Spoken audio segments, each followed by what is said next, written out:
Hey, Lauren here, wanting to talk to you today about eating for your libido, because food plays a massive role. What you put into your body is going to influence what you get out of your body, and sexual expression is an outward action. I'm really passionate about food, mainly because one of my core desired feelings is health.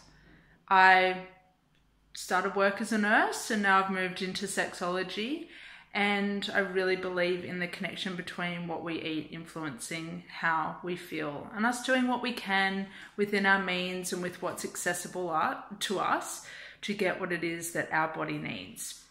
So I usually do Alyssa Vitti's Woman Code Eat for Your Cycle. So throughout the 4 stages of the menstrual cycle, I eat a little bit differently because I'm using foods to support my endocrine function and my hormonal balancing. And I started this before I fell pregnant with a vet. So I started in 2013 and had a massive hormonal clear out, and just really realized the absolute power of food on a very subtle level. This is the thing, it wasn't necessarily these big overt shifts, but just how much these little changes could influence how I felt. That got derailed with my pregnancies and breastfeeding. I seriously just ate whatever calories I could because I'm a fast burner. I just had to ingest. Now that I'm really postpartum, 2 years postpartum, I can go back to eating for my cycle. I did that when my menstrual cycle came back after Sylvia, and I really stand by it. But today I'm not going to show you how to specifically eat for your cycle because that's too big. I'm instead going to use the rest of our time here to show you what foods I love and why. And what foods I love but without the sacrifice. So if you bear with me now, I'll just show you my favorite foods. I may have prepared these earlier. And I'm just going to run through why I have these specific foods out here today. So first of all, yes, I'm a meat eater, I'm a carnivore, my blood type is A, and even though we like a predominantly vegetarian diet, we do very well with meat. I've got some bacon here because I think bacon is absolutely delicious, and this one in particular, if you're in Australia, is my favourite, my absolute favourite. I think it's quick, it's a good protein source, low fat, and really good during my menstrual phase when pork is one of the requirements, but I don't love pork meat itself. I really love anything grass-fed, and so I buy this grass-fed Irish butter that's absolutely delicious. We use a lot of butter in our house to cook with and to eat with bread and all the rest of it, because butter is not necessarily bad for you. It's not in the bad category, especially for us. We're hormonally healthy, we've got good cholesterol, so we can eat butter without a problem. Eggs are one of my favorites as well. Good protein source, by free range. We go through 3 lots of 18 eggs a month minimum in our house. I can't work out the math. It's well into the 40s or 50 plus eggs a month. We're all growing. Eggs are really good during your follicular phase before you ovulate. Coffee, if you can't tell already, I'm a massive coffee fan. It's good for my libido because it gets me inspired and helps me feel lots of joy. All right, hot sauce. I love anything hot, and I think it's kind of like fire for the libido, a libido for life. Tabasco's a great one. This chipotle one is smoky and it's so delicious. Sunflower seeds are great when you're bleeding. Flow Living says that they're good in the luteal phase and the menstrual phase, and I just sprinkle them on mueslis and things like that. I like all seeds. Dr. Mark Hyman, his Instagram's really good, and he basically said there's no such thing as a bad seed. I haven't looked into that, but seeds are great. Chia seeds, sunflower seeds, pepitas, that sort of thing. Avos. I've got one friend that doesn't like avos. There may be more out there, but avos are great because they're a really good source of fat. Fat is really good for your libido. You can't be skinny and malnourished and not supporting your body and in a form of starvation, because it's going to tell your body that it can't prioritize being sexual because it needs to focus on getting fed and surviving.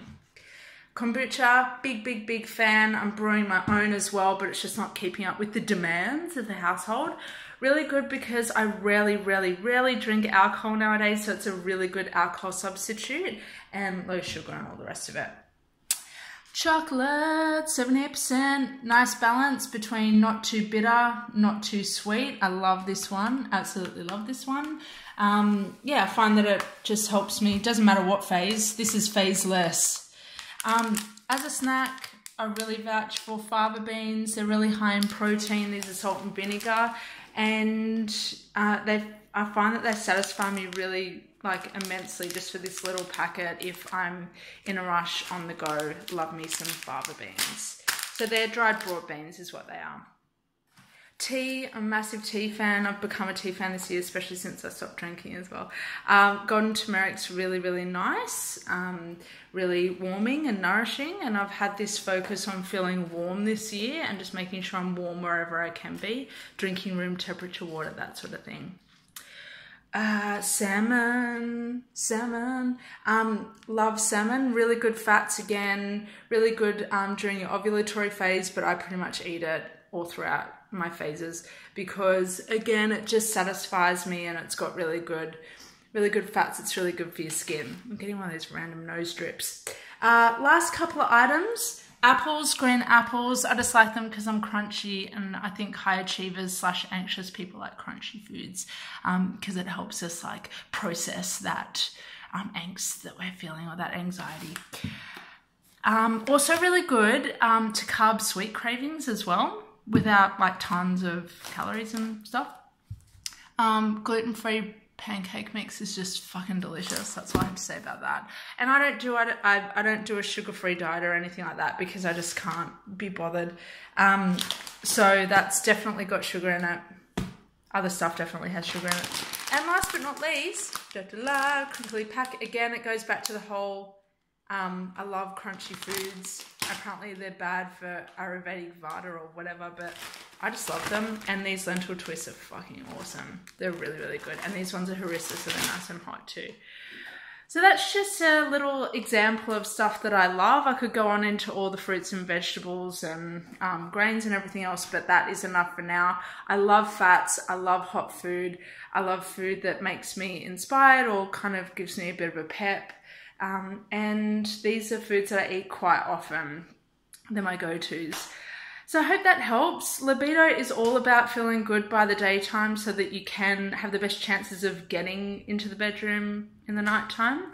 So looking after yourself through food wherever you can is a must. It's an absolute must. It's the best investment you'll ever make. Besides, you know, the work I do. It's the second best investment you'll ever make. Yeah, invest in your food, see it as a long-term thing, and see it as a long-term thing for your children, especially if you've got girls. Be really mindful of giving them soy products and lots of wheat products as well, because that can really cause a lot of hormonal disruption for us. So I hope you enjoyed this little insight into some of what I eat, and let me know in the comments if there's something that really fires you up or really does something for your libido for life or just makes you plain excited or feel playful. Tell me what that food is, and I'll give you some feedback, and I'll probably go, yay, I love that too. Have a good day. Bye now.